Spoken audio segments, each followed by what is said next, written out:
being fired for, quote, making white people feel bad is such a rad way to go out. Put that shit on LinkedIn. Put it on your resume. Literally.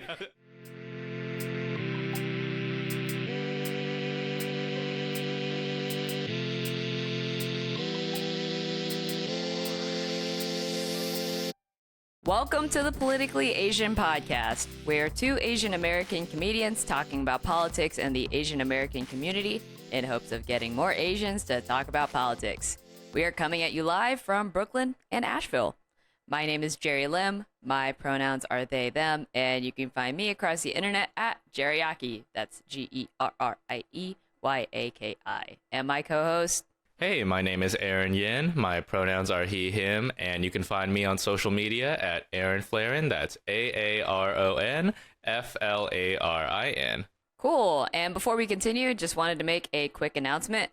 We'll be switching to bi-weekly episodes instead of weekly. I know, boo, tomato, tomato, if you're wondering why, it's because life, particularly work, has become really overwhelming, specifically for me. This past year and a half, I managed to get away with having my mooncake and eating it too. But because of layoffs and economic pressure at work, work has been super overwhelming. And to keep me, doing the things I love and sustain my energy, we're going to be switching to bi-weekly. We'll keep pumping out the memes, infographics, and reels you know and love, but we hope you understand, and thanks. Eventually, we might go back to weekly just after everything's Calms figured down, out. I get a new job, everyone, capitalism goes under, we'll see.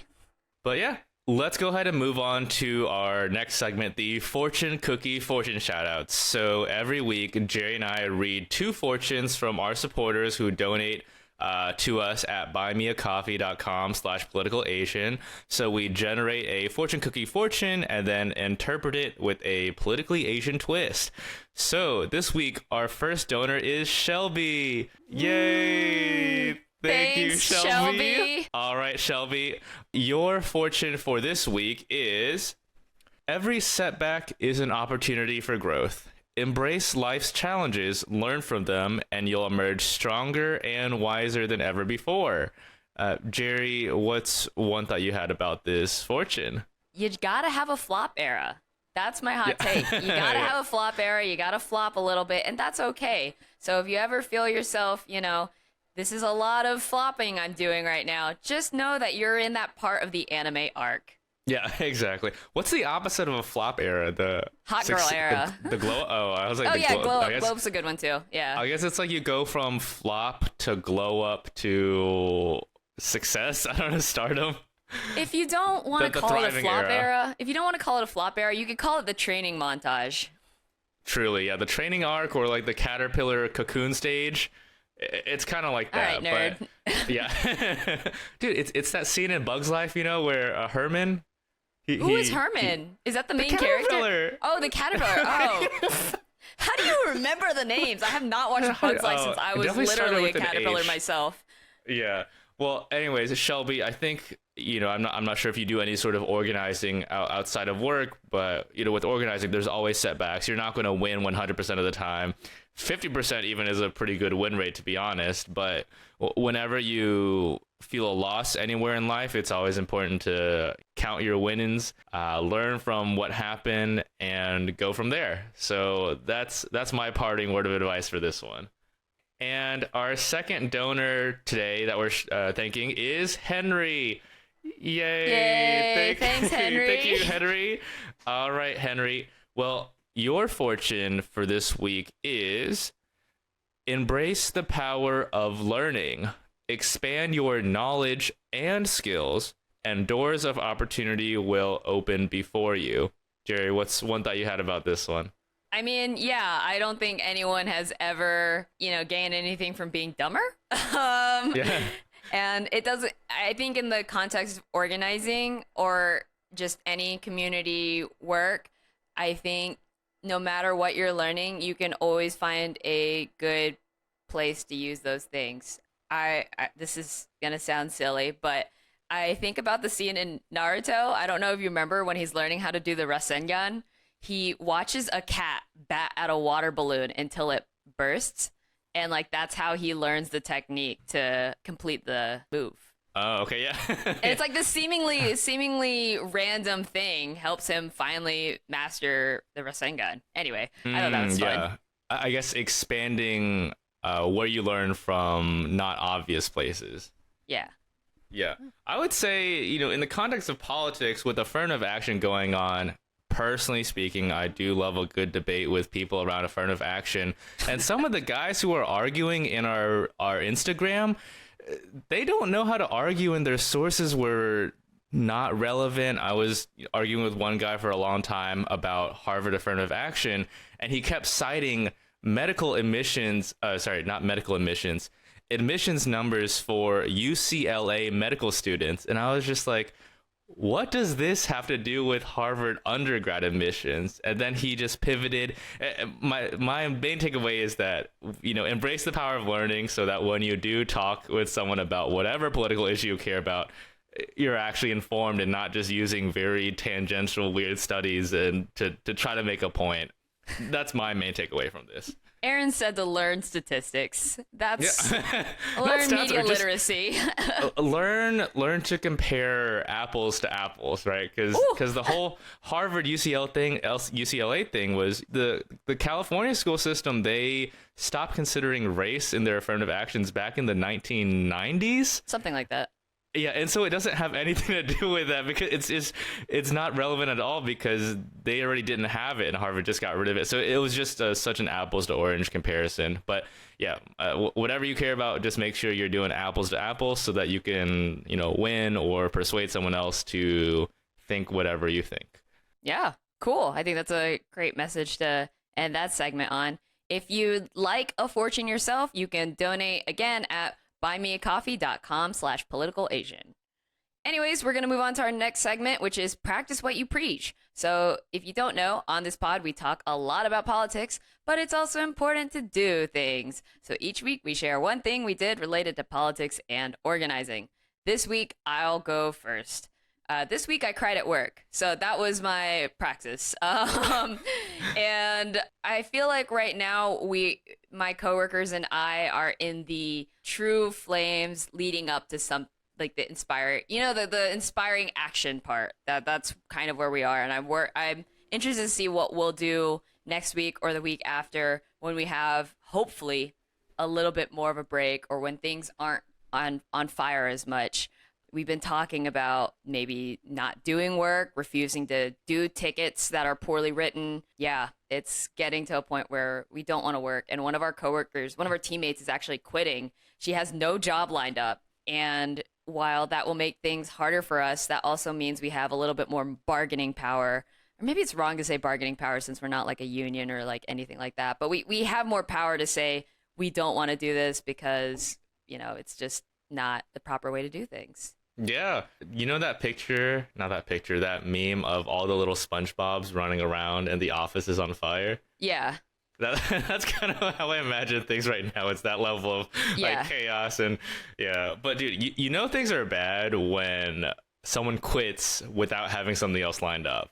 Oh, 100%. I was just like, so what are you going to do? And she was like, I don't know. I have some savings and I will figure it out from there. I will pay for Cobra, because I would rather pay for Cobra out of pocket than like keep working here, because it's just too much on my mental health. And it's to the point where like I think about work outside of work, and she's been there for like 2.5 years. So for her to finally call quits on the bullshit really feels like a lot. And she's not the only one. The last straw. Yeah. Well, I know in the past when we talked about your work, I know you were a little scared about doing collective action in the form of not doing work, but how do you feel about that idea now? I think it will be okay now. I know they're not legally allowed to fire you because you say, like, we're unionizing, but I think right now, at least just saying our team refuses to do this without explicitly calling it a union or, collective bargaining or what any of the big fancy words. I think that feels really good, and I think it's the right direction to go, because to keep going like this is just simply not sustainable. Like, it's not even really we're lazy or we're tired, anything like that. It's just simply not sustainable, even if you look at it from a business point of view. Like, I think that's our biggest argument that we'll be able to have, is that if we keep this up, it's not scalable. You know, if the economy turns around and like we're able to hire a bigger team, even if we bring on more people, the messiness of lack of process is just not good all around. Yeah, business is always a good point of view. Yeah, the economy. Yeah, who will think of the economy? Yeah, well, this is cool. I mean, when we record next, definitely want to hear some updates about this. It sounds like it's reached the point where the options that weren't on the table before are now on the table. Yeah, I think the hardest part will be convincing everyone, because the 2 out of 3 of us that are left, I think we can agree to like, well, yeah, because there's four of us, and then the fourth one's leaving. So yeah, get that third person on board. Oh hell, that should be easy, right? Yeah, I think she's in a little bit of a different position because she's kind of our acting manager, and in a way she's already agreed to more work and just doing that, right? So I think she's in a slightly different, like a pseudo managerial position, but also on the worker side. Like, it's very confusing. I'm not sure what the union play is for that, but yeah, just like trying to convince her, like, hey, you know, our lives wouldn't be so shitty if we maybe said no more. Yeah, no, the power of no. I'm sure that's a book somewhere. Yeah, absolutely. But 2 out of 3 is already majority, so literally you and someone else could just refuse regardless of what she says. That's really good. Yeah. Yeah. So yeah, what Cool. about you? Well, this is something that happened 2 weeks ago, but I always did want to share it on Practice What You Preach. So about 2 weeks ago, I was doing tenant organizing with my partner in her building. So they've been doing monthly tenant meetings because they're dealing with a lot of rent increases and then typical management neglect around rats, cockroaches, and then ceilings and floors collapsing, a lot of building disrepair. And so we went door knocking. There were about, I think, 60 units in her building. We covered about 40, literally just going door by door and saying, hey, we live in this room. We're just letting you know about this meeting. Hope you can join. And we just talked about what issues they were dealing with. Really cool. I feel like tenant organizing is not too hard when the building is not gigantic. 60 is a lot, though. 60 units is a lot. 6, yeah, but okay, I'm thinking in the context of like the place I live in has that's true. About 100. Yeah, so that's true. That's much harder. I would need a few other people. But yeah, people are really receptive to inviting you to their room and showing you all the cracks, like huge cracks spanning from ceiling to floor almost of disrepair, and they were really agitated about this. And the meeting did already happen, and afterwards they did also slip meeting notes under everyone's door to keep them updated, which I thought was cool. So yeah, I haven't really done a lot of direct tenant related actions before, so I really had a good time just chatting people up door to door. That's really interesting, especially since you don't live there. I think that's kind of fun. But that's really cool. What did they do at the meeting? Did you go? Do you know? Oh yeah. There was an agenda. So they first went over a letter that they sent to management saying, we're giving you 30 days to fix this, or we will do XYZ. Everyone at that meeting also submitted a rent history request, because some people have never done that before. Just seeing what's the history of rent in your building. Really easy to do in New York City. There's a website called JustFix. You just type in your address, they'll put in the request, and you'll get it in the mail. And they also did a few 311 calls for people who had these issues for months, right? 311 in New York City is the Department of, I think, Housing. 311, you can just call, and then it's like they're like the operator for New York, so you can ask them. It's like an Ask Jeeves kind of thing. Ask them anything, and they'll direct you to the right I see. Because I've done that. Yeah, but they direct you to people who will help with housing as well, and so we did a few of that. But just bringing everyone together, pointing out a lot of common issues that people had, whether it's building issues or rat issues. And then giving them a few action items they can do during the meeting, like the rent history, the 311, very short, actionable things, just to keep the momentum going for this meeting, and then talking about what to talk about next. That's really interesting. Where did everyone meet? Is there like a common space or public area in the building or? Yeah, they met in the lobby. Oh, But oh, like for you, for example, like it could be the rooftop, right? yeah, that's what I was thinking. Yeah, or a rooftop, or if you want to, a nearby park. I mean, obviously, the main thing in this case is you have to play hide and seek with the super, because you definitely don't want the building super knowing about this, since they're directly part of management. But most of the time, in these kinds of buildings where your building's kind of shit, the building super isn't even that involved.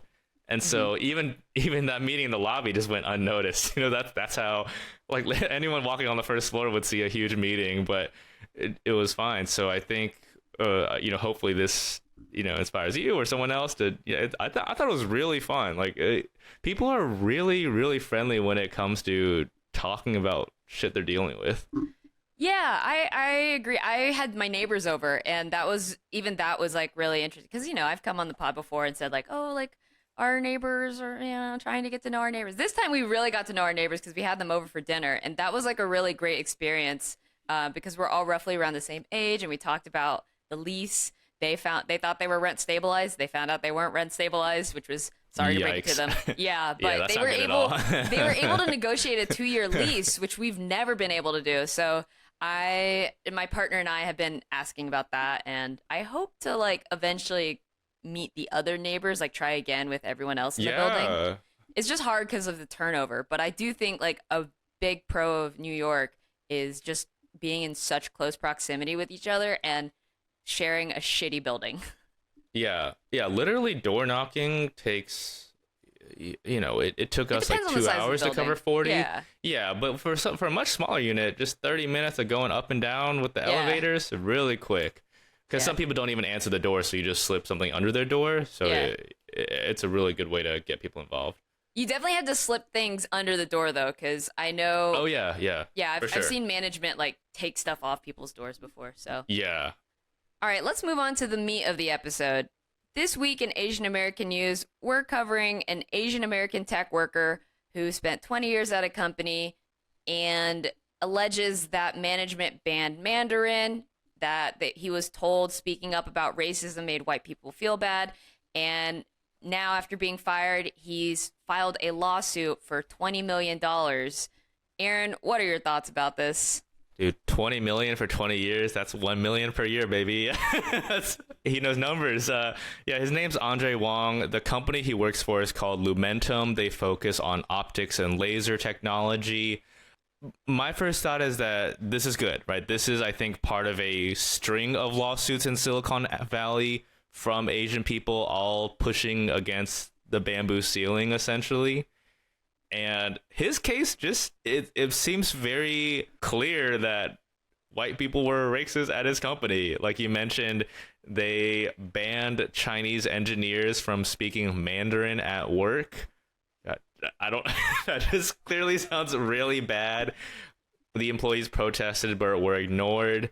There were smaller issues around like racial microaggressions and jokes about rice, not speaking English, and more. But yeah, I just think, my biggest takeaway right now is that this is good. The only thing that will break a bamboo ceiling is many lawsuits. That is, that is, I think, the answer. What do you think?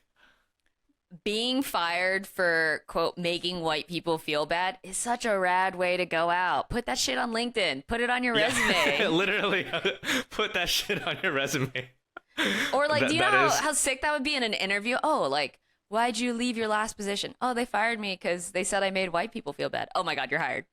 Yeah, exactly. And just bring the article with you, just verbatim. Yeah. Yo, Andre, that is a major flex.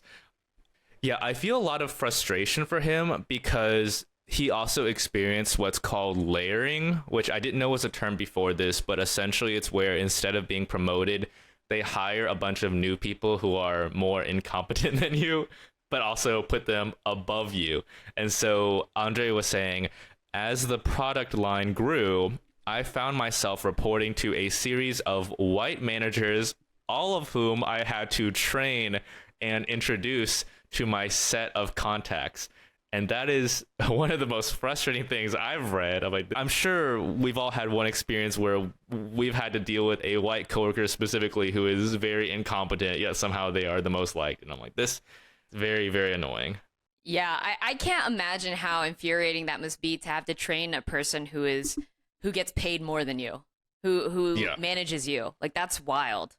I think is interesting is that he developed a technology that supposedly brought $1 billion to the company, and I'm sure that's more than he ever made. Yeah, literally. Yo, change that lawsuit to 1 billion. Oh my Right, God. right. Yeah. 1 million is too small. We got to think outside the box a little bit. And more importantly, one of the positions that he was passed over was for a technology that he created. Now, normally I understand hiring outside people if they might be more experienced, but this dude is like the OG. Like he literally made the thing. So how does he not understand the thing the most? That's what cracked me up about this. I mean, the company would rather be racist than continue to squeeze value out of you. Like that's what I got out of this. Oh yeah, yeah, oh, yeah. It's like that meme where there's that white guy looking at two red buttons, and one yeah. is capitalism, the other one's racism. He's like sweating. I'm Which gonna one? make that one. I'm gonna make that one this week. Yes. Try to squeeze more value out of him or be racist. I don't know. Yeah. I was gonna say I'm slightly side-eyed because they were figuring out an executive role replacement, and they did also consider a South Asian man. What do you think about that? Yeah, they did consider a South Asian, so it's a little harder to say whether he was passed up because of the Asian thing specifically. I think it's hard to say, right? But they did end up choosing the white woman in the end. Cool. Based on what I was reading. So that's what made me think a little bit more. I feel like sometimes they'll bring in a South Asian just to make it look like they did a diverse search while really having the white woman already in mind as the top role. Oh yeah, diversity. Two different types of Asians. Yeah, exactly. I will say that the fact that they were the fact that they were racist in other aspects, like they said no Mandarin. I think it's interesting they said they banned Mandarin from being spoken, quote, informally at the office. So that means like it's not even in like a no talking about programming or coding in Mandarin. It's also just like no water cooler talk in Mandarin because you guys might be talking shit about us or you might be unionizing, literally. Which I think They is probably are shit talking. right. Guelo. Yeah. But yeah, I think that's like super interesting. Do you think he and his lawyer, who I also found out is East Asian, do you think they have a chance of winning this case? I don't know about this one individually, but there are just so many lawsuits right now. That's why I truly think it's like the only thing that will break through the bamboo ceiling is many lawsuits. I think if not this one, hopefully one will. I think this case is just really cut and dry in my opinion, like the banning Mandarin, but also two other examples that he mentioned were when a product from their Chinese factory failed, a senior white executive made jokes about how, are they steaming rice in that portion of the production floor? That's wild. They might be steaming it somewhere because they eat that for lunch, but it shouldn't affect that. And then I think worse was another white executive was making fun of how he pronounces R's, which is a very common thing that people joke about. I think particularly for Japanese people, they can't pronounce the L's and the R's right. But Andre, in this case, first of all, I think he's like Chinese or Taiwanese. Second of all, he was also born in the U.S. So, and when you watch him on interviews, Canada, his English sounds fine. Like it sounds, there's no LR issue. Yeah, that's pretty wild. Like I agree with you. I think it's pretty cut and dry. Like I feel like he has a good chance of winning this case, honestly. Yeah, he did. I think the biggest thing that got him fired, and I think it was a good thing, though, is that he started organizing events around Asian people. He made an Asian ERG. I'm kind of like, how was there no Asian ERG in 20 years? Because it seems like he organized it after the Atlanta spa shootings. Yeah, exactly. And he had this big presentation where one of the slides was talking about how Asian people need to be proportional on the leadership roles. In proportion to how many there are at the company. And then he was later told by upper management that the presentation, quote, made white people feel bad, which is good. That's very good. But I'm kind of surprised that there was nothing before that. I feel like it's pretty evident by the fact that he stayed at this company for 22 years. I think he's kind of in the older school of Asian Americans, like boomers. Yeah. Where they still have company loyalty and they're not really thinking about like DEI, Yeah.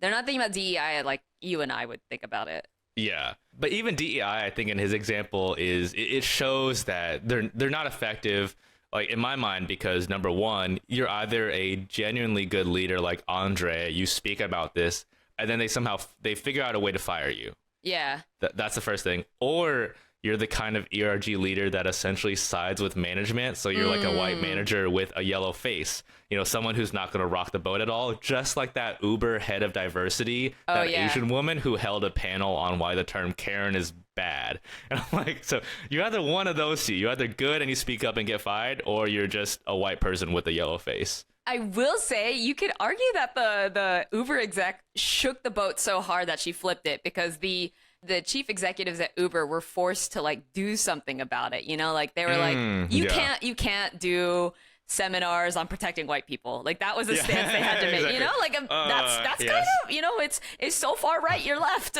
Yeah. I will say I do hope they win this case on that point you made about there are discrimination laws that like you can't discriminate on race or like things like that.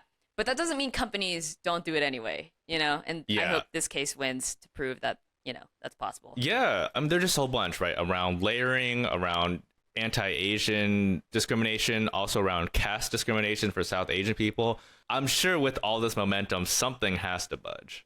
Yeah. Cool. All right, well, let's move on to the next topic. So we're now talking about Asian Americans who are being targeted by new laws, particularly in southern states that are criminalizing people for assisting voters. So one of the main articles we talk about covers, Texas, Florida, believe Tennessee and Virginia.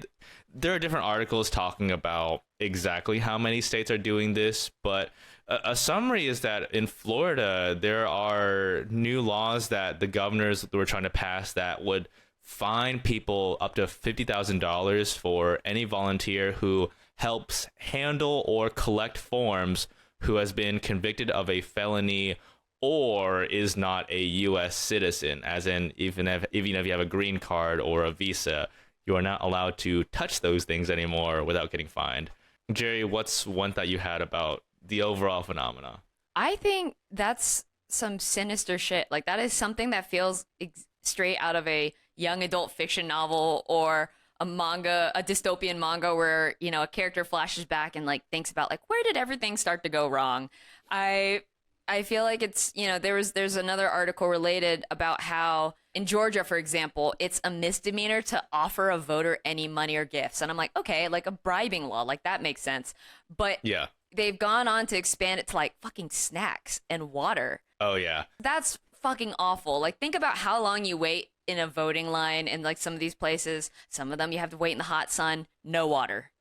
Yeah, dude, you give somebody a box of Pocky, you're going to jail. That's right. There's a portion in the article talking about how the comms director of Asian Americans Advancing Justice in Atlanta, quote, won't even get his parents a drink of water while helping them with their ballots. And it feels like the turntables have turned. Like now it's you don't get snacks, dinner, or water until you finish your homework, but now it's ballots. Yeah, exactly. The kid is now like the parent. Yeah. Right, exactly. That's so funny. No food until you vote. Yeah, yeah. Dude, you get to stay dehydrated like a real patriot. That's America. Yeah. And the reason this is related to Asian people is that a lot of older Asian people who don't speak English, they often rely on. There's a formal term, but it's essentially third-party voter registration organizations. Okay. So these are like nonprofits that just, may translate the material into different languages or literally go door to door, right? And say like, hey, I'm an Asian person, you're an Asian person, are you registered to vote? And so they're really clamping down on that type of third party org, just helping people get registered to vote. So that's really sinister. And the reason it's sinister is because it's mainly happening in places where Republicans know that they may not be able to win that city. Like I know Houston in Texas is another one of them. Houston votes very blue all the time. Texas overall, I think red, but they're really trying to clamp down on the cities that are blue and just do a lot of voter restrictions to make them Republican over time. Yeah, and that's what makes me mad when people are like, especially people from the north or like more liberal places are like, oh, like I'd never go to Florida, or those places are so conservative, things like that. Like that makes me so mad because you're not even like thinking about the people, the marginalized people who live there. Like Yeah, home of it's like Houston, home of Ranch 99 and voter restrictions. That's yeah. but yeah, they talked about one example among Asian people. So this one woman, last name Yi, she remembers being approached in the 2022 primaries by a man who was Vietnamese American, and he asked her for help because he hadn't voted before, and he also didn't speak English. And she said she felt very worried that by helping him, she could face some kind of penalty. So there's just a lot of like uncertainty around how much you can help someone with voting without being penalized. Now, the good news is that these laws have been most of them have been struck down by federal judges. But the larger news is just that there are a lot of Republican states now trying this as a new measure to clamp down on getting kicked out. Yeah, it's really interesting. Like, I think we've discussed this before, just like how Republican states tend to copy and paste what other Republican states are doing. Yeah.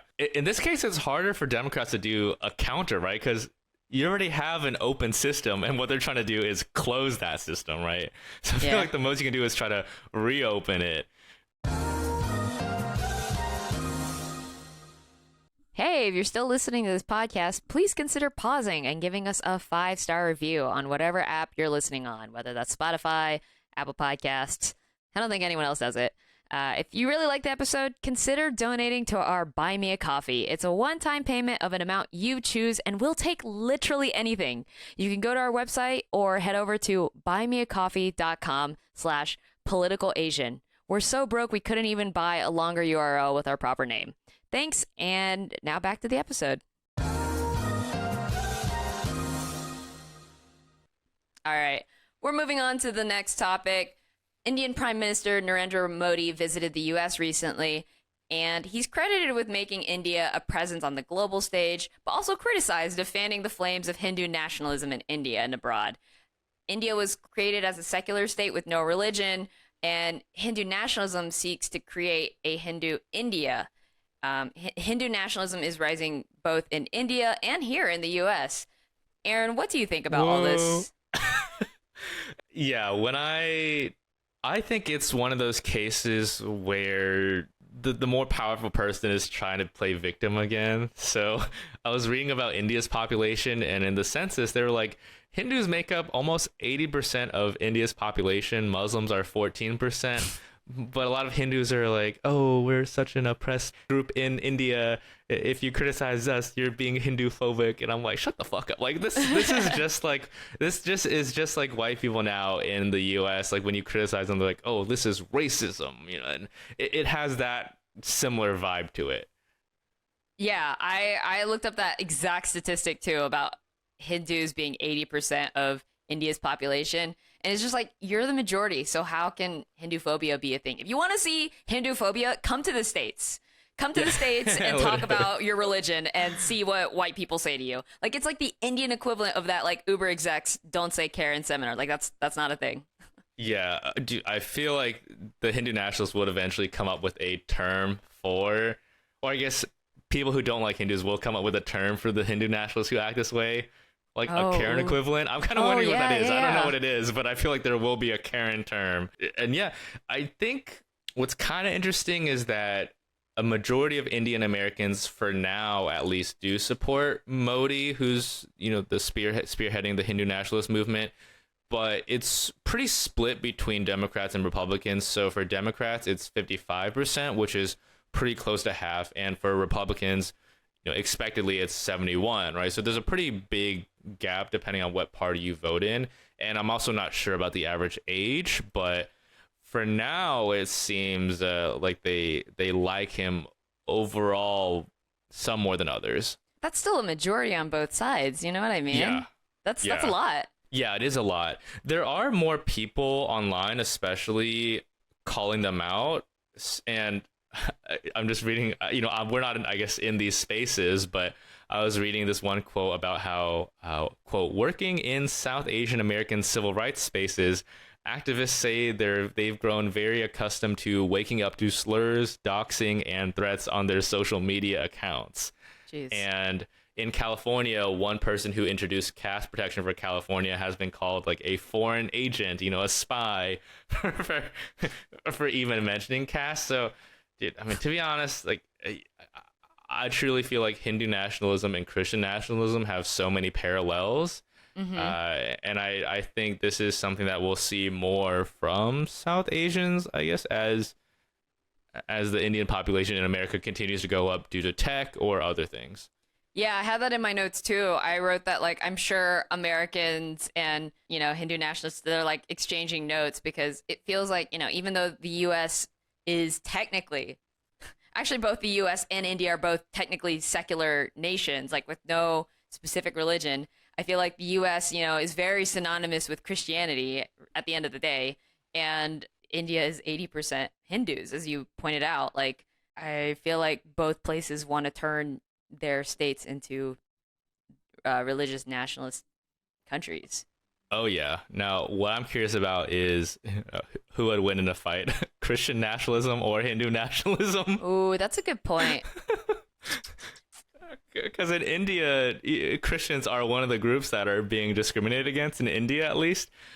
And so for all the Hindu nationalists in America, you're dealing with a very strong army of Christian nationalists, so it's very hard to compromise.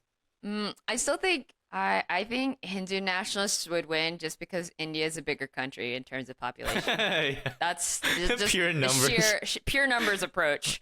Yeah, you're outnumbered like 1 to 3, if not even like maybe 1 to 10. Oh yeah. Yeah.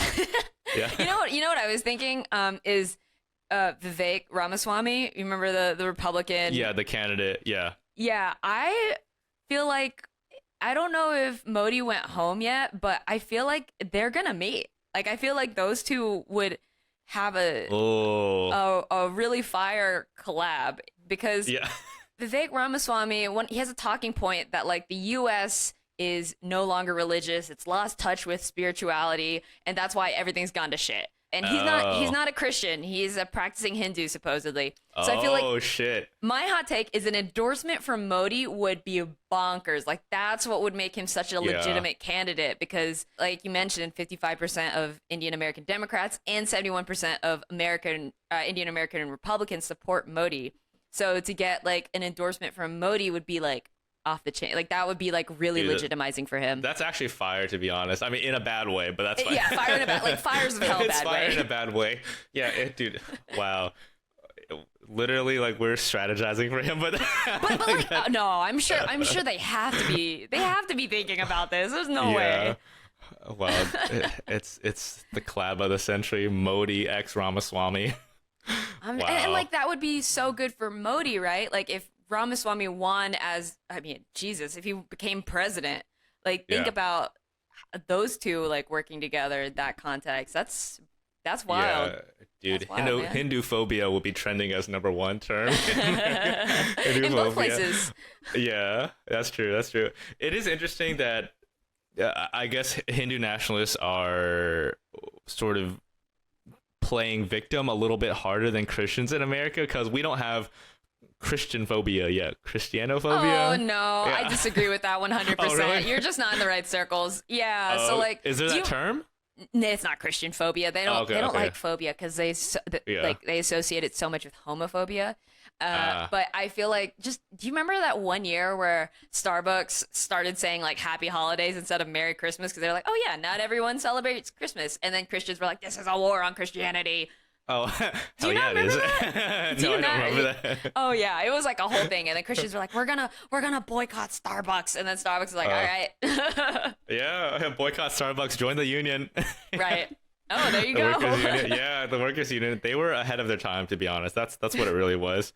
Oh, that's interesting. I was gonna say, yeah, in some aspects, they are legitimizing it through law, right? Last week we talked about the Supreme Court case. Oh, the Christians. They're trying to fight back against Christian phobia through law. They're like, oh, you're telling me, like, I have to make a cake for this gay couple or a wedding website for this gay couple. That's against my values. and they try to use the Supreme Court to essentially say that's Christian phobic between the lines. Yeah, I mean, like, I think the takeaway from that is just like the law will never always. Yeah, it's not always a good protection, right? Like the law is like the arm of the state, or like by which means the whatever. Forget it. It's too academic. Yeah, the Supreme Court is definitely doing work right now. That's what I take away from all of this. Dropping its EP. Yeah. Anyways, let's move on to our next topic. So we're talking about Chinese scientists leaving America at a much higher rate than before. So back in 2010, there were on average 900 Chinese scientists leaving per year. Flash forward to 2021, there's about 2,700 scientists leaving per year, essentially triple the rate, coinciding a lot with the launch of the China Initiative back in 2018, ending around 2022. I'm sure we all know that a lot of the really smart people who have PhDs or in academia tend to be Asian, and so this is, I think, a major L for U.S. research, but a major W for Chinese research as they go back to China. Jerry, what's one thought you had about this exodus? So there was like a statement in this article, and it said in 2020, China finally surpassed the U.S. in top-cited scientific publications. First off, let's go. That's like the nerdiest version of the Olympics I've ever heard. Because every Olympics, it's basically just China and U.S. like dick swinging. And then second, these publications are probably a big chunk by Chinese scientists who left America. Yeah. I feel like on a day-to-day level, we don't see the impact of research, but this is stuff that can affect us 20 or 30 years later, because one of the big topics around research was semiconductors for a long time, and semiconductor research for computers, right? So I think, they must have been doing this back in the 90s or 80s, and then now we have super fast computers thanks to all of that research. And I feel like we're now just planting the seeds for, in like 2050, we're going to have still like iPhone 11s or whatever, iPhone 12s, and then China has like iPhone like 200 or something like that. 200. It's just way beyond the scope of what we have because of the US is being so like Cold War-y about who's a spy and who's not a spy. Yeah, and I feel like it will be similar to the South, with we kind of just talked about all the restrictions that Republicans are trying to pull, or even like the Philippines, where, the biggest export they have is labor. It's just like this brain drain of talent, right? I think in this specific story, we're talking about Chinese Americans, but I frequently see TikToks of just Americans of all kinds with the means trying to leave.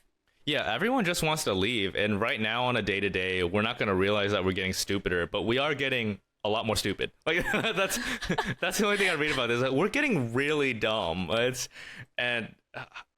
Just for some context, it's like, dude, whenever you think about people at the highest levels of math, I always think about that meme that is also a fact of the US math Olympiad team. What? And then the Chinese math Olympiad team. And it's just two groups of Chinese people.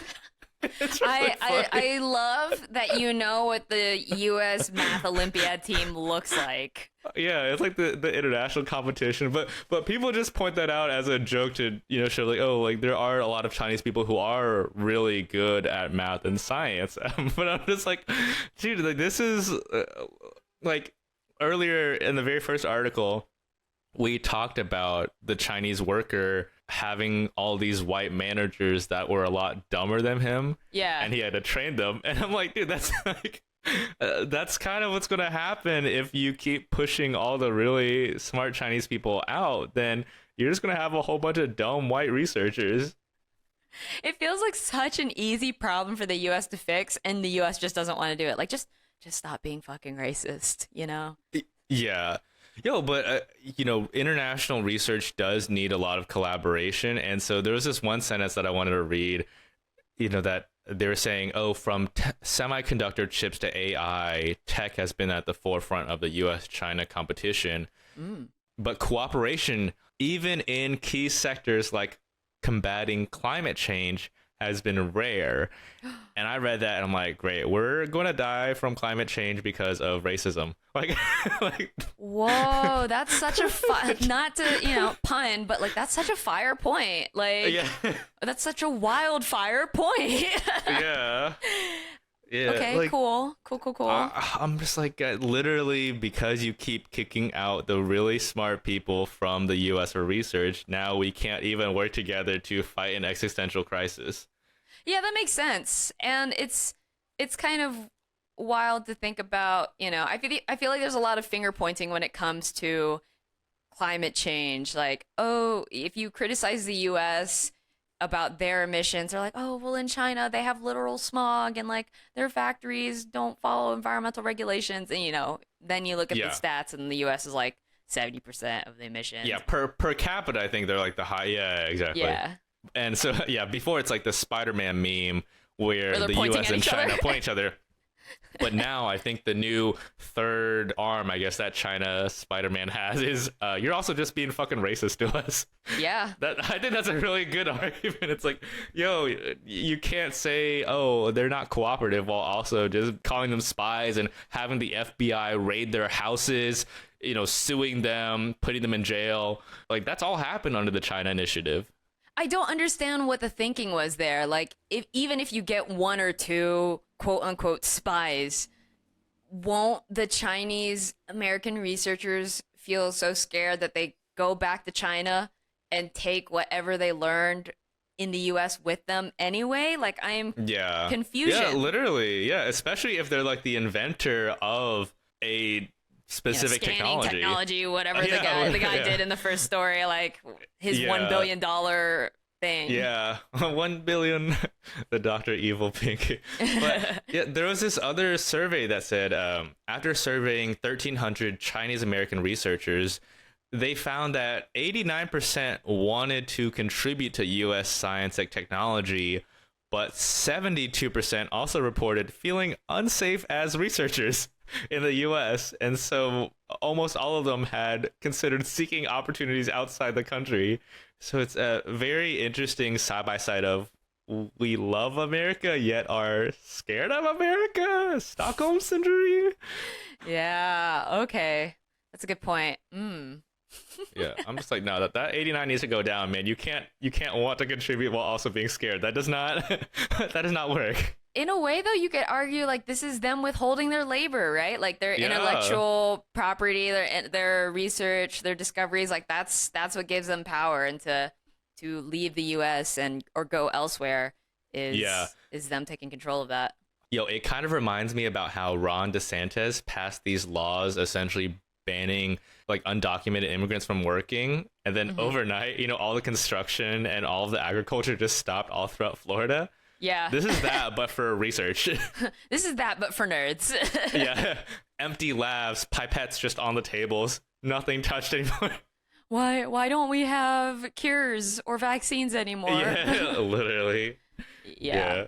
I feel like also this is probably one of the worst scientific methods I've ever seen. They like one of the studies said that they collected 832 common Chinese surnames from Wikipedia and then searched for Chinese scientists with those names. Like that's how they conducted a survey. And I was just like, you had to use Wikipedia?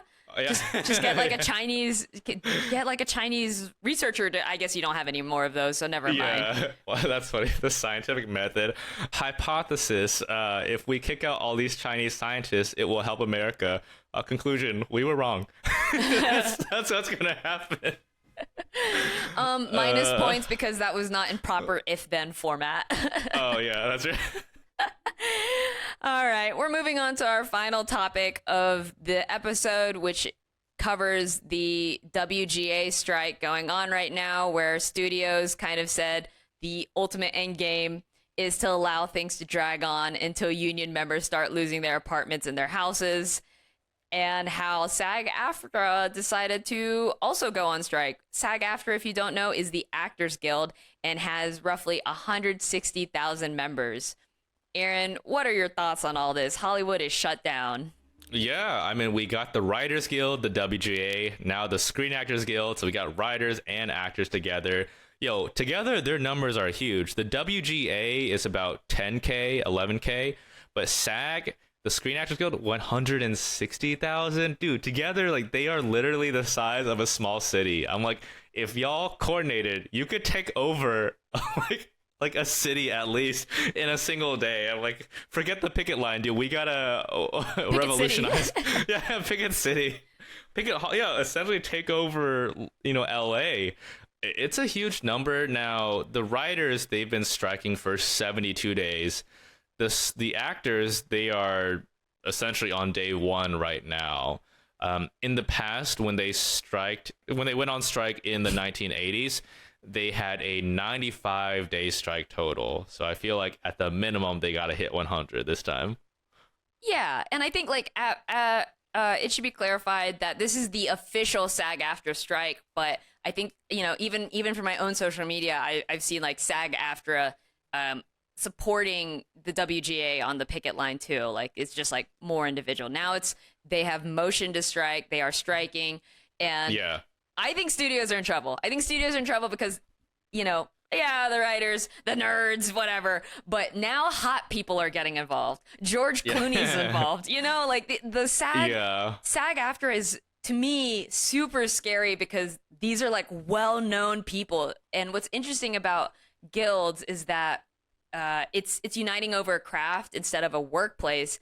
And that means like you also have really rich, well-known, powerful people. So like I said, George Clooney, Ryan Gosling, like every famous actor you could probably think of is most likely a member of SAG-AFTRA. Yeah, dude, we got to get Michelle Yeoh and Steve Yeun on there. Asian powerhouse, baby. Stephen Yeun's probably a SAG-AFTRA. I don't know about Michelle since she's an international person, yeah, but yeah. Steve.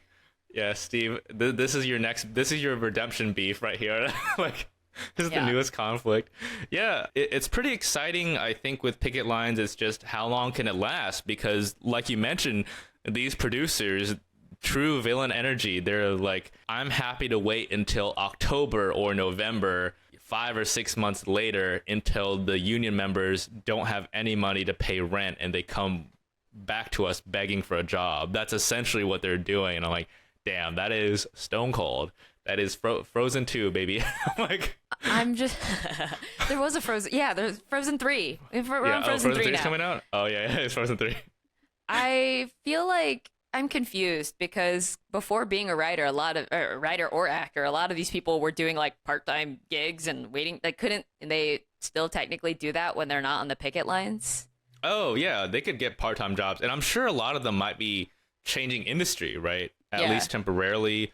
Maybe it's a part-time gig, I don't know, tutor, barista, marketing, you name it. But that's a long time. Like, these producers are essentially saying, get fucked. I'm like, dude, this is rough.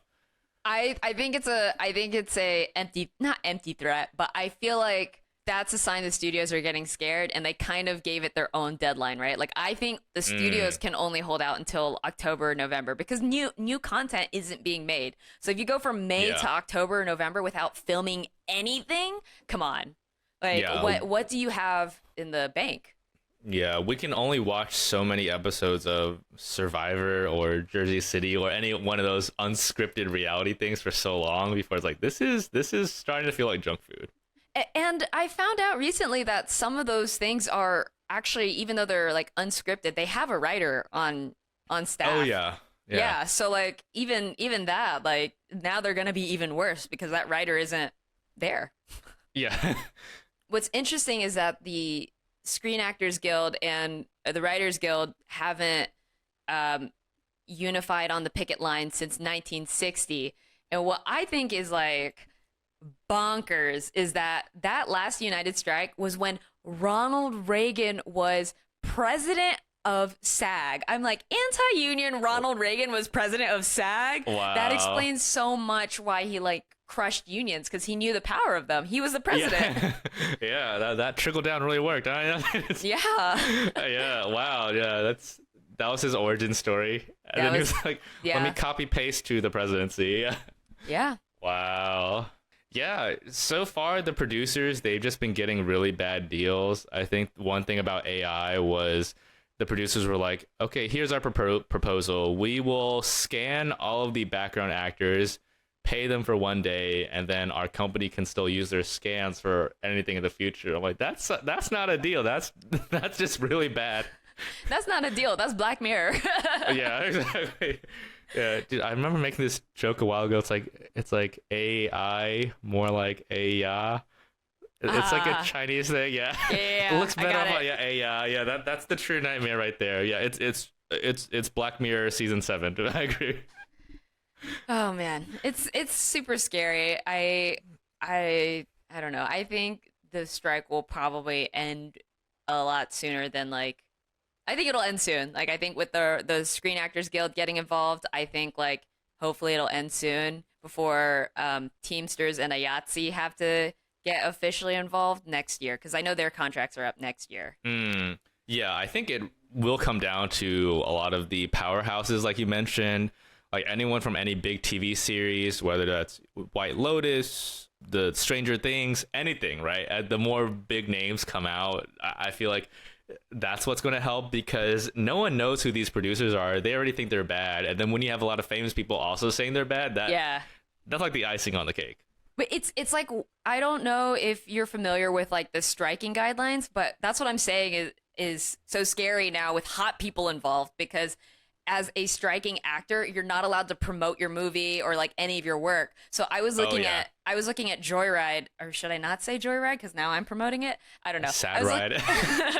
I was looking at Ashley Park's Instagram, and she has changed her Instagram bio to be something about her own. Like she has like some product line or something else, like completely unrelated to her like acting projects, which I think is so interesting. That's really funny. Yeah. I mean, eventually it's gonna hurt the pockets of producers. It's just a matter of when. That's really funny though. Yeah. I do remember Simu Liu saying something about Shang-Chi 2 productions getting delayed. I'm sure it's because of this thing as well, but that's so funny. Oh, yeah. Now we just got to be like, what's Shang-Chi? I've never heard of that before. You can't promote anything. Yeah. Yeah. Well, I mean, they at least need to keep it up for 100 days, which is about 3 months. Mm-hmm. So, yeah, I guess we'll eventually circle back on this. And until then, it's just about holding the line. Yeah, let's end on an action item. Like, you know, if you want to support the writers and I guess now the actors, though, if really like the really hot rich people are getting involved, I think they'll be okay. But yeah, if you want to support they need the to support writers, the people, right? They like George Clooney should be buying groceries for the writers. Yep. All that to say is if you want to support the writers, there are several links online where you can donate to the Writers Guild Fund, Living Fund, where they are using that to help pay for expenses, probably mortgages and things like that. You can buy groceries for writers, all those things. I feel like this is a great time where, you know, if you wanted to save the Amazon rainforest, now you can also save something more local and domestic. That will probably also impact you, right? Because like labor rights anywhere is for you. Yeah. Cool. Well, that's it for this episode. Give us a 5-star review on Spotify or Apple Podcasts. It's free and takes literally a second. You could probably do it before I finish closing out this episode. Otherwise, you can follow us on Instagram at Politically Asian Podcast, Twitter, if you're on that still, Politic Asian Pod, or on TikTok, again, at Politically Asian Podcast. If you want to support us financially, we're at buymeacoffee.com/politicalasian. Great. And until next time, which again, we are going bi-weekly.